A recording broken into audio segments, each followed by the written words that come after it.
बिस्मिल्लाहिर्रहमानिर्रहीम। अस्सलाम वालेकुम। आवाज़ न्यूज़ के साथ मैं हूं ज़ुल्करनैन हैदर। खबरों के सिलसिले को आगे बढ़ाते हुए यहां पर खबर शामिल करते हैं।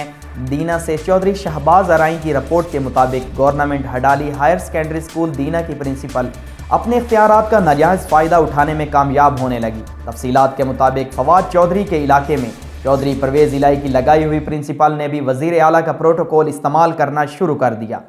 स्कूल कैंटीन का ठेका जो कि गवर्नमेंट के लिए सूदमंद होता है, इस फ़ायदे को ख़त्म करने के लिए और अपना फ़ायदा हासिल करने के लिए प्रिंसिपल ने अपनी मनमानी शुरू कर दी और इस साल का ठेका देने से इनकार कर दिया और ये कहकर आए हुए साइलिन को वापस कर दिया कि इस बार ठेके का पैसा मैं खुद रखूँगी और कैंटीन अपने बंदे को चलाने के लिए दूंगी ताकि इससे हासिल करदा फ़ंड मैं अपने मुताबिक सर्फ कर सकूँ। गवर्नमेंट ने तो पहले ही बेड़ा गर्क कर रखा है, फिर मैं अब स्कूल का बेड़ा गर्क नहीं करना चाहती। जब कैंटीन के ठेके मुतलका चंद सहाफ़ियों की प्रिंसिपल से बातचीत हुई तो उन्होंने बारोब तरीके से कहा कि मेरा स्कूल मेरी मर्ज़ी। गुजरात से आए हुए ये प्रिंसिपल अपने आप को स्कूल की वज़ीर आला समझकर हुक्म सादिर करने लगी, जबकि इससे पहले भी शहबाज चौधरी की रिपोर्ट के मुताबिक इंतज़ामिया को आगाह करने की कोशिश की गई, लेकिन इंतज़ामिया ख्वाब खरगोश के मज़े ले रही है। एक हडाली स्कूल ही नहीं बल्कि गवर्नमेंट डिग्री कॉलेज भी इसी तरह के तरीक़ाकार में अरसा दराज से मुलविस है। वहाँ की प्रिंसिपल भी इस ठेके को बाहर नहीं जाने दे रही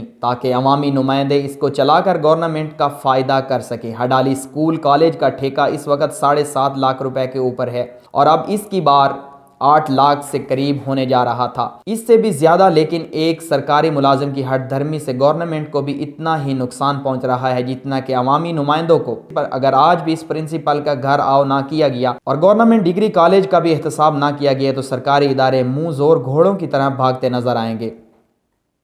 किसी के कंट्रोल में इनकी भाग दौड़ नहीं रहेगी। डिस्ट्रिक्ट जेल इनके CEO, education DEO, education secretary और एजुकेशन के मिनिस्टर से फौरी अपील की जाती है कि दीना के इन सरकारी इदारों की तरफ मुंह किया जाए और इनके मुंह जोर और करप्शन करने वाले लोगों का फौरी एहतसाब करके इनको फारिग किया जाए और इनके साथ स्कूल या कॉलेज के जो लोग भी मिले हुए हैं उनका भी एहतसाब किया जाए।